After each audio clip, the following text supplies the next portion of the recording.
دین پر چلنے میں سب سے بڑا مسئلہ کیا آتا ہے؟ روزی روٹی کا مسئلہ آتا ہے سب سے پہلے.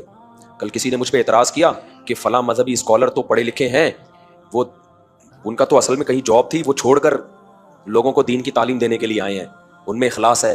اور میرے بارے میں کہا یہ مفتی لوگ تو پروفیشنل مولوی ہیں, انہوں نے کوئی قربانی تو دی نہیں ہے. وہ تو اتنے بڑے اسکالر تھے, ان کا کوئی ڈاکٹر تھے یا انجینئر تھے یا جو بھی تھے, وہ چھوڑ کر دین کی خدمت کے لیے آئے, اور ان کا تو وہ اپنا پیشہ چھوڑ کر آئے ہیں.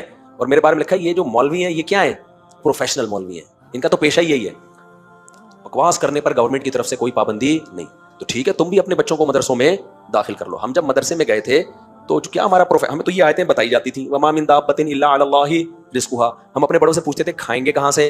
جب ہمیں مدرسے میں عالم کا سرٹیفکیٹ ملے گا, اس سرٹیفکیٹ سے کیا ہم PIA میں جاب لگ جائے گی ہماری, یا 18ویں گریڈ کے آفیسر بن جائیں گے؟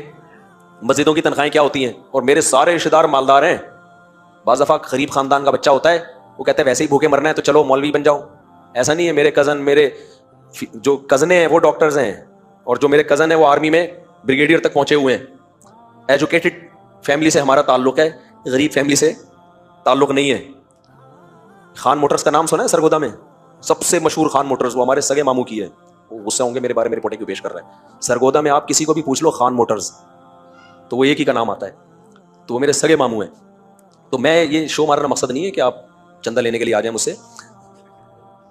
تو ہم جب مدرسے میں گئے ہیں نا, اور یہ جتنے بڑے بڑے علماء ہیں, یہ بیچارے جب مدرسوں میں جاتے ہیں سب سے بڑا اعتراض ہی ہوتا ہے فیوچر تاریخ ہوتا ہے معاشی اعتبار سے. تو میں کہتا تھا کتنی بڑی بڑی قربانیاں علماء دے رہے ہیں مدرسوں میں جا کے, اور اللہ نے ٹوٹی پھوٹی ہم سے بھی لے لی. تو ہمیں اعتراض ہوتا تھا بھائی کھائیں گے کہاں سے, اس سرٹیفکیٹ کی تو کوئی ویلیو ہے نہیں. تو ہمارے حضرت فرمایا کرتے تھے وما من دابۃ الا علی اللہ رزقها, اللہ کے ذمہ روزی, دین کی خدمت کے لیے وقف کر دو اپنے آپ کو, چھوڑ دو کہاں سے کھانا ہے کہاں سے نہیں کھانا. چھوڑ ہی دیا ہم نے, ایسا چھوڑا کہ آپ کو میں کیا بتاؤں, میرے پاس کمانے کے اب بھی کتنے ذریعے ہیں, ارب پتی بن سکتا ہوں صرف اپنا نام دے دوں T استعمال کرنے کے لیے کمپنیوں کو. سمجھتے ہو کہ نہیں سمجھتے؟ نہیں دیتا. تو اس لیے اگر اللہ نے کسی مولوی کو کھلا پلا دیا ہو تو یہ اللہ کی طرف سے معجزہ سمجھا کرو. ضروری نہیں کہ وہ غلط طریقے سے پیسہ کما رہا ہو یا لالچ کر رہا ہو. لالچ کرنا ہوتا تو مولوی کی لائن میں ہم آتے ہی نہیں, کیونکہ یہ تو, اور آپ کو 100 میں سے ایک مولوی مالدار نظر آ رہا ہوتا ہے. جو میرے ساتھ کے 99 تھے وہ تو بےچارے وہیں کے وہیں ہیں. ابھی بھی ہم ان کے ساتھ تعاون کر رہے ہوتے ہیں کہ اللہ نے میرے مالی حالات اچھے کر دیے تو چلو جو ہے کچھ ان کے ساتھ اچھا ہو جائے. تو 100 میں ایک نکل آتا ہے, کچھ ہو جاتا ہے اس کے ساتھ. تو کیا ہو جاتے ہیں, تم تو میرے ماموں لگتے ہو جو میں تمہیں بتاؤں. خیر, چندوں کے پیسے نہیں ہیں میرے پاس, چندوں کے پیسے آتے ہیں لیکن وہ میری ذات پہ خرچ نہیں ہوتے. میرے پاس زکوٰۃ کی رقمیں بھی آتی ہیں, صدقہ خیرات بھی آتا ہے, کچھ میرے اپنے ذاتی رقم بھی ہوتی ہے. ایک ایک پائی کا حساب میں لکھ کے رکھتا ہوں کہ آج رات سویا پتہ نہیں صبح اٹھوں کہ نہ اٹھوں. تو مر گیا تو اکاؤنٹ میں جو پیسے پڑے ہوئے ہیں کیا پتہ چلے گا کتنے میرے ہیں کتنے زکوٰۃ کے ہیں. تو اس کے لیے میں نے ایک ایپ بنائی ہوئی ہے, ہر وقت اس کو اپڈیٹ کرتا رہتا ہوں. اسکرین شاٹ عثمان کو بھیجتا رہتا ہوں میں کہ عثمان بھائی مر گیا نا آج. عثمان بھی اور ایک اور جاننے والے بھی ہیں, 2 بندے. مر گیا تو دیکھ لینا یہ پیسے اس کے ہیں, یہ پیسے اس کے, لسٹ بنائی ہوئی ہے. ڈیلی اپڈیٹ کرتا ہوں اس کو. کیوں بھائی, کسی کی موت اور زندگی کا کوئی بھروسہ نہیں ہے. اگر مر گئے اور اب وارثوں کو پتہ ہی نہیں چل رہا اس میں زکوٰۃ کا کون سا ہے اور ابا کا کون سا ہے, زکوٰۃ والے میرے کھاتے میں ڈال دیے, میرے کھاتے والے زکوٰۃ میں ڈال دیے, تو وارثوں کا نقصان ہے. وہ بھی جہنم کی آگ ہے کہ جو آپ کا پیسہ تھا مرنے کے بعد کس کا ہے, آپ کی اولاد اور بیوی بچوں کا ہے. اگر وہ ان کو نہیں مل رہا تو بھی جہنم کی آگ ہے. تو کیوں اپنے اوپر جہنم کی آگ حلال کر رہے ہو بھائی؟ نبی نے فرمایا انسان ساری زندگی نیک عمل کرتا ہے, موت کے وقت مالی معاملات میں گڑبڑ کرتا ہے اور جہنم میں چلا جاتا ہے. موت کے وقت وراثت کے حکام میں اونچ نیچ کر دیتا ہے. شرعی وارث جو تھا اس کو محروم کر دیا, جو نہیں تھا اس کو دے دیا سارا مال اٹھا کے. ساری زندگی کی نیکی اللہ کیا کر دیتے ہیں, برباد. تو اسلام میں مالی لین دین کو ہلکا مت سمجھو, سمجھتے ہو. اور یہ خوب ذہن میں رکھو کہ جو مدرسے چلا رہے ہیں, مسجدیں چلا رہے ہیں, ان کا آڈٹ کا سسٹم بینکوں سے زیادہ مضبوط ہونا چاہیے. بعض مدارس کے بارے میں یہ شکایت آئی کہ کسی نے کہا بھائی ایک ایک پائی کا حساب رکھو جیسے بینک میں ہوتا ہے. اس نے کہا بینک تھوڑی ہے, یہ کیا ہے, مدرسہ ہے. اب یہ بینک سے زیادہ اس کا حساب ہونا چاہیے کیونکہ یہ مدرسہ ہے. یا آپ کس کے نام پہ رہ رہے ہو, اللہ کے نام پہ. ایک پائی دائیں بائیں ہوئی نا محلے میں, جو بھی جس بھی مدرسے ہیں, بولے ایک پائی دائیں بائیں چھوڑیں گے نہیں تجھے ہم, ایک ایک پائی کا حساب چاہیے. اندازے بندازے سے کچھ نہیں چلے گا. نہیں آ رہی میرا خیال بات. اور مسجد میں یا مدرسے میں جب بھی پیسہ دو رسید لازمی لو, اعتماد کی بیس پہ نہیں ہے.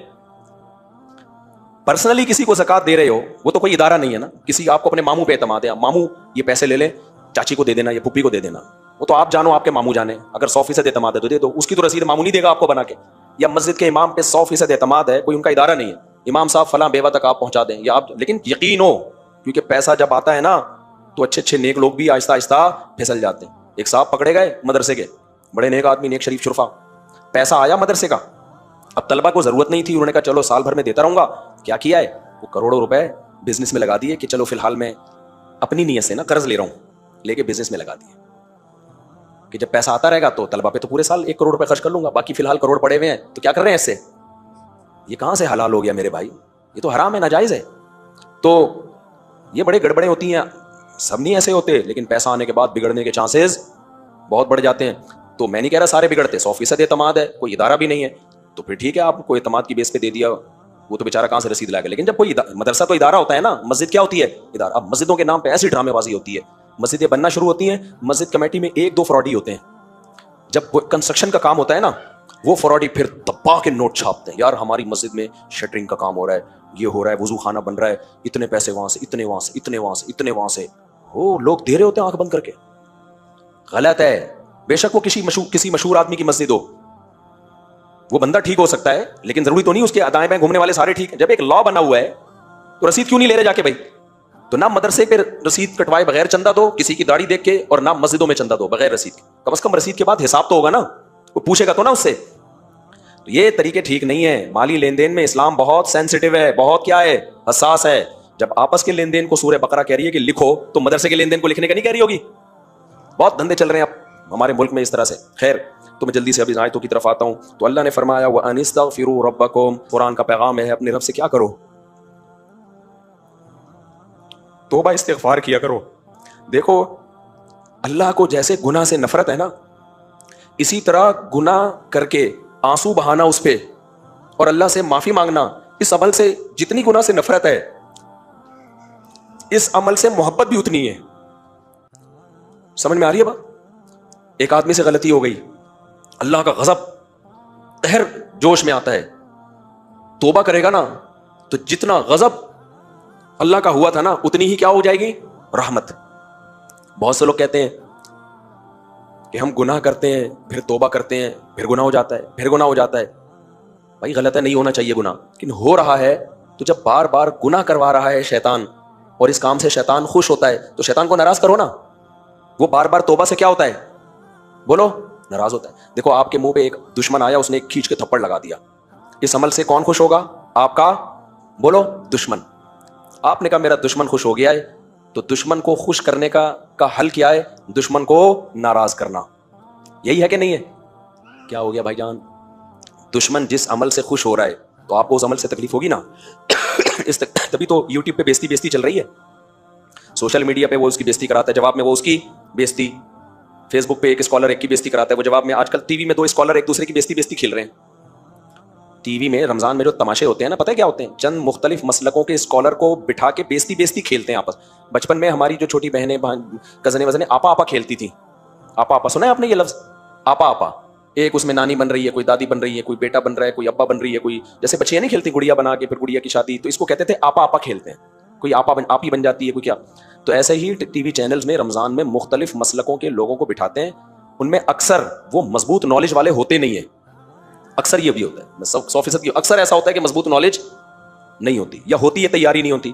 اب وہ بیٹھ کے آپس میں ایک دوسرے کی طبیعت سے بیزتی کر رہے ہوتے. وہ کہتا ہے تو نے ایسا کیا, وہ کہتا ہے تو نے ایسا کیا, وہ کہتا ہے تو نے. تو رمضان شریف میں جو توبہ استغفار کا موقع تھا, وہاں بیزتی پروگرام, بولو, چل رہا ہوتا ہے. تو کیا بات کر رہا تھا میں, یہ تو بیزتی پہ کہاں سے آ گئے.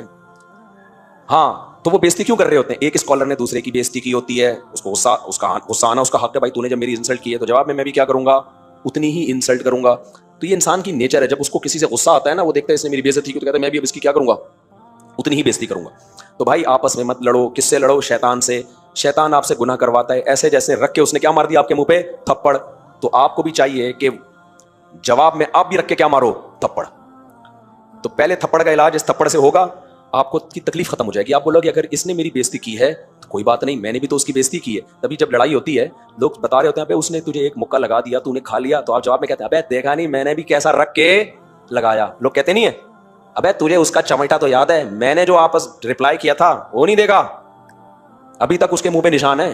دوستوں ایک دوسرے کو بتا رہے ہوتے ہیں, وہ جواب میں کہ پھر اس کے بعد بھی تو اس نے ایک مکہ لگایا تھا, تو آپ جواب میں کہو ابے میں ادھار رکھنے والا آدمی نہیں. یہ لونڈے لپاڑے نا اسی طرح کی باتیں کر رہے ہوتے. بھائی ہم نے ادھار رکھا ہی نہیں ہے. اسی وقت ہم نے بھی ٹکا دیا تھا, پورا رکھ دیا تھا اس کے منہ پہ لے جا کے. وہ جواب میں کہا پھر اس نے تیسرا تھپڑ بھی تو لگایا تھا. تو آپ جواب میں کہو بھائی تو سن تو لے. تو ہم نے بھی تیسرے کا جواب دے دیا تھا. تو شیطان جب دشمنی میں گناہ کرواتا ہے, آپ نے گناہ کر لیا, پہلے تو کوشش کرو گناہ ہی نہ ہو. کوئی تھپڑ مار رہا ہے تو پہلی کوشش ہوگی نہ لگے آپ کے. یہ نہیں کہ چل تو مار لے میں بھی لگا دوں گا جواب میں. کوئی بات نہیں ہوتا ہے دشمنی میں تھپڑ ہی مارے جاتے ہیں. یہاں لگانا ذرا کھینچ کے لگا, کیونکہ میں نے جب بیان میں سنا ہے کہ جب کوئی تھپڑ مارے تو جواب میں جب اس کے اتنا لگا دیا جائے نا تو انسان نارمل کنڈیشن میں آ جاتا ہے. تو مار لے میں بھی مار لوں گا, ایسا نہیں ہوتا. سامنے والا تھپڑ مارنے کی کوشش کرے گا آپ حتی الامکان بچاؤ گے, کیونکہ تھپڑ کے سائڈ افیکٹ ہوتے ہیں. آپ نے لگا بھی دیا تو لگ تو آپ کے بھی گیا نا ایک. کیا خیال ہے بھائی؟ اور پتہ نہیں اتنی زور سے لگے کہ آپ گھوم جاؤ اور اس کو لگانے کے قابل ہی نہ بچو. تو شیطان کیا کرتا ہے, جب آپ سے گناہ کروایا کوشش کرو نہ ہو گناہ, آپ سے بچاؤ اپنے آپ کو, دور کرو اپنے آپ کو فحش فلموں سے, بد نظری سے, زنا سے, ہر شراب سے, ہر جرم سے, نماز قضا کرنے سے. پھر بھی وہ کیوں؟ اس لیے کہ ہو سکتا ہے گناہ کروا دے اور آپ میں گناہ کی وجہ سے ری ایکشن کی طاقت ختم, توبہ کی توفیق ہی ختم نہ ہو جائے کہیں. کیونکہ گناہ کرنے سے دل میں سیاہی آتی ہے, اللہ سے دور ہو جاتا ہے. دور ہوتا ہے تو اللہ کے سامنے ہاتھ اٹھا کے سوری کرنے کا دل نہیں چاہتا. پھر انسان کا دور ہو جائے گا نا اللہ سے, دل نہیں چاہے گا کہ میں اللہ سے رو کے معافی مانگوں, دل پہ کالک آتی ہے. کوشش کرو نہ ہو گناہ. ہو گیا ہے تو بھائی شیطان کو تھپڑ جو لگتا ہے وہ کس سے؟ توبہ کرنے سے. حدیث میں آتا ہے نا عرفات کے دن شیطان اتنا ذلیل ہوتا ہے نا, اپنے سر پہ خاک پھینکتا ہوا پھرتا ہے. کیوں؟ وہ ذلیل ہو جاتا ہے کہ میری ساری محنت کیا ہو گئی؟ برباد. کیونکہ عرفات کا دن سب سے زیادہ توبہ ہوتی ہے میدان عرفات میں. توبہ استغفار سب گناہوں سے لوگ سب سے زیادہ معافی کس دن مانگتے ہیں؟ میدان عرفات میں. اتنا غصہ آتا ہے شیطان کو. تو توبہ جو ہے نا توبہ, تبھی تو شیطان نے جب اللہ سے کہا تھا نا کہ میں ان سے گناہ کرواؤں گا, تو اللہ نے کیا جواب میں کہا؟ جو توبہ کر لے گا میں اس کے گناہ کو معاف. دیکھو شیطان نے جب آدم علیہ السلام سے گناہ کروایا کتنا خوش ہوا ہوگا نا وہ, جب غلطی کروائی کتنا خوش ہوا ہوگا کہ نہیں ہوگا؟ یار جس کی وجہ سے مجھے سجدے سے روکا گیا میں جنت میں نہیں جاؤں گا تو اب اس کو بھی جانے نہیں دوں گا. لیکن جب آدم علیہ السلام نے توبہ کی اور اللہ نے کہا ثم اجتباہ ربہ, رب نے دوبارہ ویسا ہی منتخب بنا لیا جیسے پہلے. شیطان کو کتنا غصہ آیا ہوگا یار, غلطی کروا کے بھی وہی مقام جو غلطی سے پہلے تھا, غلطی ہو کے بھی ان کو سزا نہیں مل رہی. تو اس سے بہتر تو یہی تھا کہ میں غلطی نہ ہی کرواتا, میری محنت برباد ہو گئی کہ نہیں ہو گئی. تو توبہ سے شیطان کو بہت شدید تکلیف ہوتی ہے. تو اگر شیطان نے گناہ کروا دیا, تھپڑ مار دیا, آپ نے بھی جواب میں پورا پورا رپلائی کرنا ہے, کھینچ کے کیا مارنا ہے؟ تھپڑ. اور وہ تھپڑ ہوگا توبہ کا. تو قرآن میں نا استغفار کو بہت اللہ نے بیان کیا. اللہ نے یہ تو کہا ہی نہیں ہے میری قوم تم سے گناہ چھوٹتے کیوں نہیں ہے. میری قوم اگر نہیں چھوٹ رہے تو اس سے کیا کرو؟ معافی مانگو. یا قوم استغفروا ربکم انہ کان غفارا, وہ معاف کرنے والا ہے, اس سے سوری کرو. تعلق تو ختم نہ کرو نا اس سے, اجنبی تو نہ بن جاؤ اللہ سے کہ پتہ ہی نہ کون خدا ہے, کون ہمیں کھلاتا ہے, کون پلاتا ہے. معافیاں تو مانگو, ریلیشن تو رکھو. مولانا سلوی تھانوی رحمۃ اللہ نے بڑی پیاری بات لکھی ہے. انہوں نے فرمایا جن سے گناہ نہیں چھوٹ رہے نا وہ توبہ کا تعلق ہی اللہ سے قائم کر لیں. لا تعلقی بہت بری چیز ہے, سمجھ رہے ہو؟ لا تعلقی کیا ہے؟ اللہ کو اپنی ڈکشنری سے نکال دینا بڑا جرم ہے. تعلق ہو, بھلے ندامت کا ہو, شرمندگی کا تعلق ہو, تعلق تو ہو نا. توبہ کی وجہ سے کم از کم ریلیشن تو ہوگا اللہ سے. بے شک وہ ریلیشن شرمندگی والا ریلیشن ہے کہ ہم آپ سے شرمندہ ہیں, لیکن اگر آپ نے توبہ بھی چھوڑ دی تو تھوڑے دنوں میں اللہ اور آپ کا ریلیشن بالکل ختم. جیسے جاپانیوں کا ہے, جیسے فرانسیسیوں کا ہے, جیسے جرمنی والوں کا ہے. ان کی تو ڈکشنری میں اللہ ہے ہی نہیں. اب میں 10 منٹ میں بس جلدی سے, تو اللہ کہتے ہیں کوئی زمین میں چلنے والی مخلوق ایسی نہیں ہے جس کی روزی کس کے ذمے ہو؟ اللہ کے ذمے. یہاں ایک مشہور اشکال ہے کہ پھر بہت سے بھوکے بھی تو مر جاتے ہیں. دیکھو قرآن کو کی جو آیتیں ہیں نا ان کا مطلب کیا ہوتا ہے. اللہ کے جو آدمی کسی کے کلام کو سنتا ہے, سنتے سنتے اس کو پتہ چل جاتا ہے نا جب یہ بات کرتا ہے تو اس کا مطلب کیا ہوتا ہے. ایسے ہی اللہ کے کلام کا ایک مطلب ہوتا ہے. وہ کلام کا مطلب یہ ہے کہ جس جانور کو بھی روزی مل رہی ہے نا, جس کو وہ زندہ رکھنا چاہتا ہے, وہ اللہ کی قدرت ہے. ورنہ ظاہری اسباب کے لحاظ سے دیکھا جائے تو کسی کو بھی ایک نوالا بھی نہیں ملنا چاہیے. یہ بارشوں کا نظام اور زمین سے دانے اور گٹھلی کے پھٹنے کا نظام, یہ تب خدا کا بنایا ہوا ہے. اگر ایسے ہی چھوڑ دیا جائے سب کچھ تو کچھ بھی نہیں ہوگا, سب مر جائیں گے. لیکن اللہ ان کو مرنے نہیں دیتا. ہاں بعض دفعہ اللہ کی حکمت کا تقاضا ہوتا ہے مار دینا کسی کو, جیسے گروتھ ریشو کسی کا بڑھ رہا ہے جانور کا, تو اللہ ان کو ہلاکت میں ڈال دیتے ہیں. اللہ کبھی کیا ہوتا ہے کہ قحط میں مسلط کر دیتے ہیں. کیونکہ جب یہ آیت نازل ہوئی نا تو عرب میں تو قحط سے بھی لوگ ہلاک ہوتے تھے. تو کسی صحابی نے بھی یہ اشکال نہیں کیا کہ یا رسول اللہ آپ کہہ رہے ہیں کہ اللہ نے ہر ایک کی روزی اپنے ذمے لی ہے, ہم نے تو دیکھا فلاں جگہ قحط میں اتنے لوگ مر گئے, فلاں جگہ قحط میں اتنے لوگ مر گئے. نہ کسی عرب کے ایک مشرک نے اعتراض کیا. وجہ اس کی یہ تھی وہ قرآن کی اس آیت کا مفہوم سمجھتے تھے. تو اس لیے علماء نے کہا وما من دابۃ مرزوق, جس جانور کو بھی کسی بھی حکمت کے باعث زندہ رکھنا ہے تو پھر اس کی روزی کس کے ذمے ہے؟ اللہ کے. ہاں اللہ نے فیصلہ ہی کر لیا ہے موت دے دینے کا, تو پھر موت کے تو 20 طریقے ہیں. کسی کو ٹرک کے نیچے آ کے اللہ مار دے گا, کسی کو قحط مسلط کر کے نوالا چھین لے گا, اس طرح مار دے گا. تو جب اللہ ہی مارنے پر آ جائے تو کوئی لڑ نہیں سکتا. تو اس آیت کا حاصل یہ ہوا کہ رزق دینا کس کا کام ہے؟ اللہ کا. تو اللہ کو ناراض کر کے روزی حاصل کرنے کی کوشش نہ کرو, کیونکہ پھر وہ اسباب کے ہوتے ہوئے بھی بھوکا مار دے گا. اور اللہ کو راضی رکھو گے تو اسباب نہیں بھی ہوں گے تو روزی تمہیں پہنچا دے گا. سمجھ رہے کہ نہیں سمجھ رہے؟ تو اس لیے اس میں اصل تعلق مدار کس پر ہے؟ اللہ پر ہے. آگے اللہ فرماتے ہیں انسان سے ایک شکایت کرتے ہیں,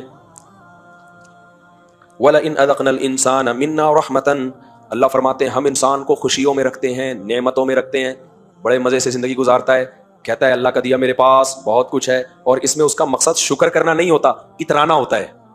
بعض دفعہ نا لیبل بڑا اچھا لگاتے ہیں لوگ, الحمدللہ اللہ تعالیٰ نے مجھے کیسی اچھی گھڑی دی ہے. مقصد ہوتا ہے غریب کو نیچا دکھانا. اللہ کا دیا بہت کچھ ہے اپنے پاس, سمجھ رہے؟ آج کل نا یہ اللہ کا شکر ادا کر رہے ہوتے ہیں, لیکن مقصد ہوتا ہے سامنے والے کو اللہ کا شکر ہے میرے پاس مرسیڈیز ہے. بے رکشے والے کو کیوں بتا رہے تو یہ بات شو مارنے کے لیے نا, اللہ کا شکر ہے. تو اللہ کہتے ہیں یہ جو ناشکرے لوگ ہیں نا یہ اصل میں ناشکرے ہیں. تو یہ کیا ہوتے ہیں؟ وَلَئِنْ أَذَقْنَا الْإِنسَانَ مِنَّا رَحْمَةً, جب انسان کو ہم کوئی رحمت کا مزہ چکھاتے ہیں, اترانے لگتا ہے, ثُمَّ نَزَعْنَاهَا مِنْهُ, جب اس سے وہ رحمت چھین لیتے ہیں, إِنَّهُ لَيَئُوسٌ کفور, ناشکری کی اور مایوسی کی باتیں شروع کر دیتا ہے. اللہ کو یہ طرز بالکل پسند نہیں ہے, نعمتوں میں اترانا اور غموں میں ناشکری کرنا.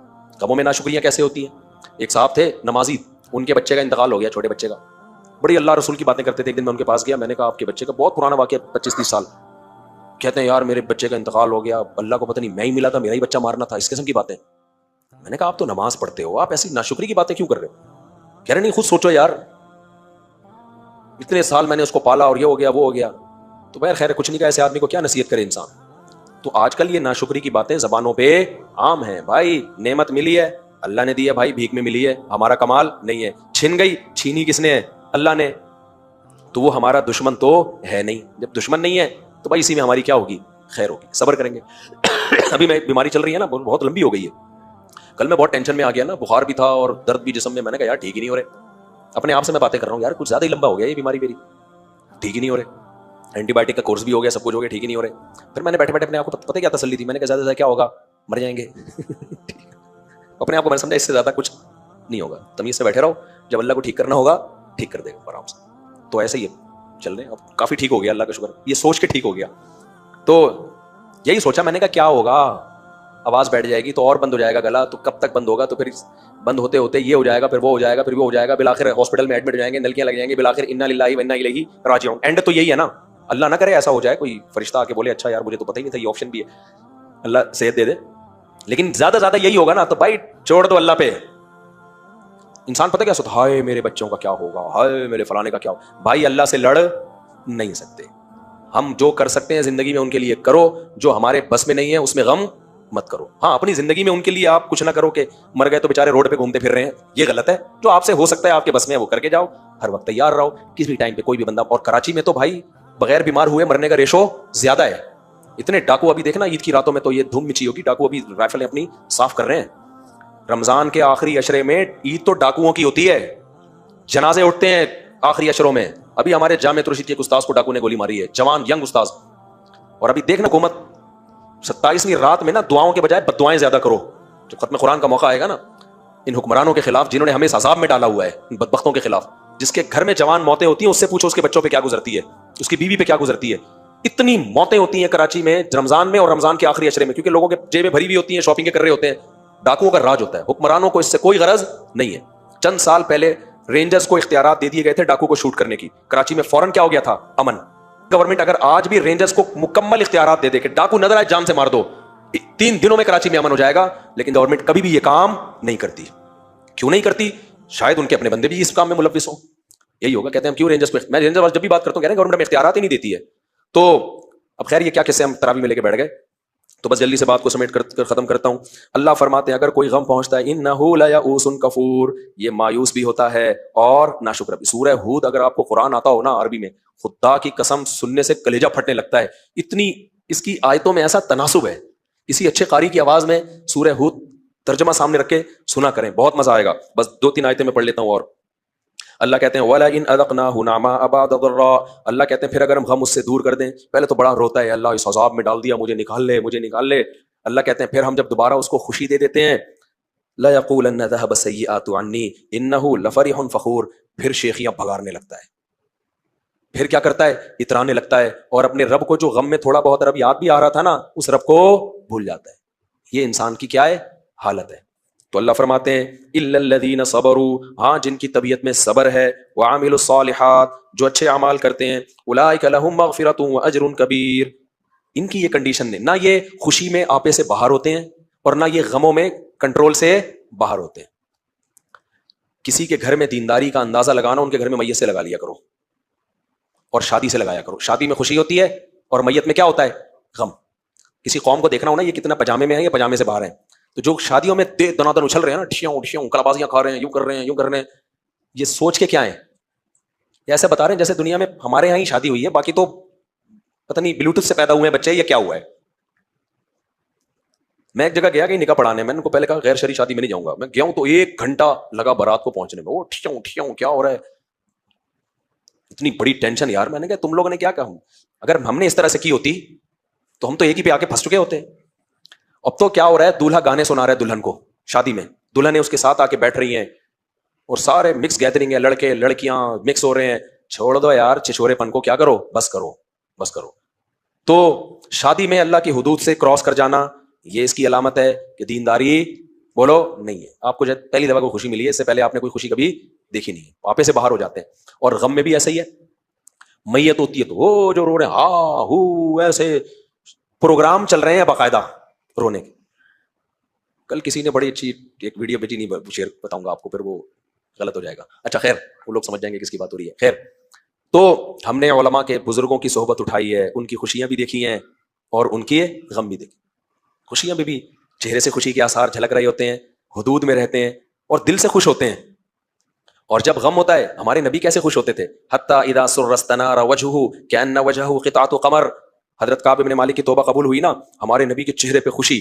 تو یہ نہیں کہ حضرت کعب بن مالک نے ڈھم ڈماڈم شروع کر دیا اور پورا نائٹ پروگرام ہوگا معاذ اللہ اور جی میری توبہ قبول. وہ کہتے ہیں کعب بن مالک اسلام لانے کے بعد میری زندگی میں اس سے بڑا خوشی کا دن نہیں آیا. بخاری مسلم کی حدیث ہے. اتنے خوش تھے، اتنے خوش کہ جو خوشخبری لے کر آیا، کہتے ہیں میرے پاس تحفہ دینے کے لیے کچھ بھی نہیں تھا، اوپر چادر پہنی تھی میں نے اور نیچے لنگی، وہ چادر اتار کے میں نے اس کو دے دی. یہ ہے خوشی کا اظہار، سمجھ رہے ہیں؟ اور اتنے خوش تھے، یہ نہیں کہ اب کوئی بھنگڑا ہوگا تو فلانا ہوگا. تو پھر جب نبی کے پاس آئے، کہتے ہیں نبی کا چہرہ 14ویں کے چاند کی طرح خوشی سے چمک رہا تھا. فرمایا ابشر بخیر یوم مر علیک منذ ولدتک امک، اے کعب تیری ماں نے جب سے تجھے جنا ہے نا، اس سے بڑا تیری زندگی میں خوشی کا دن نہیں آیا، اس دن کی میں تجھے مبارکباد دیتا ہوں. صحابہ بھی خوش ہوتے تھے بھائی، ان کی شادیاں بھی ہوئی ہیں، ولیمے بھی کیے ہیں. حضرت مغیرہ ابن شعبہ ارب پتی تاجر تھے، جب شادی کرتے نا تو ولیمہ 3 دن لنگر چلتا تھا ان کا. 3 دن تک دیگوں کے ڈھکن کھل رہے ہیں، پبلک آ رہی ہے اور گوشت کھلایا جا رہا ہے. سرید اس زمانے میں اچھا کھانا تھا. 3 دن پبلک کنٹینیو. کتنا خرچ کیا، لیکن کس پر؟ کھلانے پر. یہ ہے خوشی. آج خوشی شروع ہوتی ہے، لڑکیاں نیم برہنہ کپڑے پہن کے آ جاتی ہیں، اور کسی نے بڑی زبردست بات کی ہے، لڑکا منہ دھو کے دھو رہا ہو نا، سمجھ لو گھر سے باہر جا رہا ہے. لڑکی منہ دھو رہی ہو، سمجھ لو باہر جانے کا اس کا کوئی پروگرام نہیں ہے. وہ میک اپ اتار رہی ہے نا منہ دھو کے. تو اتنا چلو میک اپ ان کا پرسنل معاملہ ہے، لیکن یار ان کو تو جانے دو نا. لیکن وہ خواتین کا الگ رکھو نا. ہم تھوڑی کہہ رہے ہیں کہ تیار ہو کے نہ جائیں شادیوں میں. مکس گیدرنگ کیوں، مردوں میں کے بیچ میں کیوں گھس رہی ہو؟ کتنی بے غیرتی ہے، کتنی بے شرمی ہے. الگ ہو جاؤ بھائی. کچھ اللہ بھی تو ہے نا، کچھ اس کے لیے بھی تو کر لو. نہیں ادھر ہی گھسنا ہے مردوں میں، مردوں کا عورتوں میں گھسنا ہے. انجوائے کرو، ٹھیک ہے، اللہ دیکھ رہا ہے، اللہ دیکھ رہا ہے. مولویوں کو برا بھلا کہو، یہ براڈ مائنڈڈ ہے، یہ کہتے ہیں بیچ میں تمبو لگاؤ. یہ پرانے زمانے کے لوگ، انگریزوں کے ہاں تمبو نام کی کوئی چیز ہے ہی نہیں، تبھی وہ چاند پہ پہنچ گیا. اور یہ کہتے ہیں ادھر بیچ میں ایک تمبو آنا چاہیے، لیڈیز ادھر ہونی چاہیے، جینٹس ادھر ہونے چاہیے. کیا ہو گیا، اس نے اس کو آنکھ پٹکا کر لیا، اس نے اس کو دیکھ لیا تھوڑی. اور تعریفیں بھی کرے، آج تو آپ بہت پیاری لگ رہی ہیں، آج تو کہتی تھینک یو ویری مچ. پرانے زمانے میں اٹھا کے چپیٹ لگاتی تھی، اب چونکہ غیرت ویرت ختم ہو گئی تو آج تو آپ بہت پیاری لگ رہی ہیں، تھینک یو. اور آنٹی آپ بھی ماشاء اللہ. آنٹی تو بول نہیں دینا کبھی غلطی سے، شادی میں پوری طلاق ہو جائے گی وہیں پہ، بتا رہا ہوں. تو یہ سب دل کے خوش کرنے کے بہانے ہیں. اس سے میں اور آپ مطمئن ہو سکتے ہیں جس رب نے پردے کی آیات نازل کی ہیں اس کے قہر اور غضب جوش میں آتا ہے. اس نے شعیب علیہ السلام کی قوم کو کہا ناپ تول میں کمی مت کرو, اکھاڑ پھینکوں گا میں تمہیں. اس نے ہماری عورت کو کہا ہے غیر محرم مرد کے سامنے زینت اختیار نہیں کرنا. تو دنیا کو کوئی غم نہیں ہوتا اور مولویوں کو بھی نہیں ہوتا. آپ سمجھ ہمیں کیا ہو رہا ہے, تم جاؤ جہنم میں, ہم نے کیا, ہمیں تو اپنے بچوں کی فکر ہوگی, اپنی بیٹیوں کی. جس نے دین پہ آنا آ جائے, نہیں آنا جائے کہاں جہنم میں. لوگ سمجھتے ہیں یہ اندر سے جل رہے ہیں, ہم کیوں جلیں گے, ہم تو 4 لے کے بیٹھے ہوئے ہیں. کیا خیال ہے, اللہ بچائے, یعنی 4 سے نہیں بچائے, اللہ تعالیٰ شو مارنے سے بچائے. لیکن آپ کو بتا رہے ہم کیوں جلیں گے, ہمارے لیے تو اللہ نے حلال کے راستے کھولے ہوئے ہیں, اتنے حلال کو عام کر دیا اللہ نے ہمارے لیے. ہم تو تم پہ ترس کھا رہے ہیں کہ تم سڑتے رہو ساری زندگی بدبودار گند میں منہ مار مار کے. نہ تمہیں بیوی کی محبت ملتی ہے, نہ تمہیں بچوں سے پیار ملتا ہے, کیونکہ بچوں کو پتا ہوتا ہے میرا باپ ٹھرکی ہے. ایک دن فلانٹی کو دیکھ رہا تھا, ایک دن فلانٹی. بچوں کے دل سے باپ کی عظمت. میرے باپ کے بارے میں مجھے کوئی شکایت کرتا کہ میرے والد صاحب خواتین کو دیکھتے تھے جا کے غلط نظروں سے, میرے دل میں اپنے باپ کی عزت رہتی. آج جب بھی میں اپنے باپ کا نام لیتا ہوں میں اپنے جذبات پہ قابو نہیں رکھ پاتا, عقیدت میں محبت میں نہیں مجھ سے ذکر ہوتا اپنے والد کا. کیوں, میرے دل میں ان کی ایک عظمت ہے, شریف آدمی تھے. آج تک میں نے نہیں کبھی سنا ان کے بارے میں, نہ کبھی دیکھا کہ کسی غیر محرم عورت کو غلط نظر سے دیکھ رہے ہو. ہمیشہ میں نے ان کی نظریں کہاں دیکھی, نیچے, ہمیشہ نظریں نیچے دیکھی. تو یہ جو سوسائٹی آپ ہمیں دے رہے ہو نا مس گیدرنگ والی, یہی ٹھرکی لونڈے لپاڑے کل باپ بھی بنیں گے, اور یہ عادتیں ختم نہیں ہوتی. ان کی عورتیں بھی دیکھیں گی ہمارا میاں ٹھرکی ہے, ان کے بچے بھی دیکھیں گے, تبھی ان کا گھریلو نظام تباہ و برباد. گدے گھوڑوں والی زندگی ہوتی ہے ان سیکولر لبرل لوگوں کی, گدے گھوڑوں والی زندگی. ان کے گھروں میں عزتیں محبتیں نہیں ہیں, وقار ختم ہے, کیونکہ انہوں نے خدا سے بغاوت کی ہے. اللہ سب سے پہلے ان کے گھروں کے سکون کو چھین لیتا ہے. تو بھائی اللہ کو ہم کیا کہہ رہے ہیں شادی مت کرو, ہم تو کہتے ہیں 4 کرو, 4 دفعہ ولیمے کرو. ہم کہہ رہے ہیں دعوت میں عورتوں کو بھی بلاؤ, مردوں کو بھی بلاؤ. ایک بیچ میں پارٹیشن کا کہہ رہے ہیں یار, تو ان کو ادھر کر دو. ہم خواتین کو یہ بھی کہہ رہے ہیں میک اپ کر کے جاؤ, تیار ہو کے جاؤ, آپ کا حق ہے بھائی, زینت عورت کا حق ہے, لیکن وہ زینت غیر محرم مرد کے لیے نہیں ہونی چاہیے. پارٹیشن کر دو. اتنا سا اللہ کا حکم مانتے ہوئے تمہیں اگر تکلیف ہو رہی ہے, پھر اللہ کا حق بنتا ہے کہ تمہیں جہنم کی آگ میں ڈالے, پھر تمہارے زندگی میں بھی سکون چھینے, آخرت میں بھی سکون چھینے تم سے. سمجھ میں آ رہی ہے بات کہ نہیں آ رہی ہے؟ وقت بہت زیادہ ہو گیا. میں کل انشاءاللہ یہ انبیاء کے واقعات پھر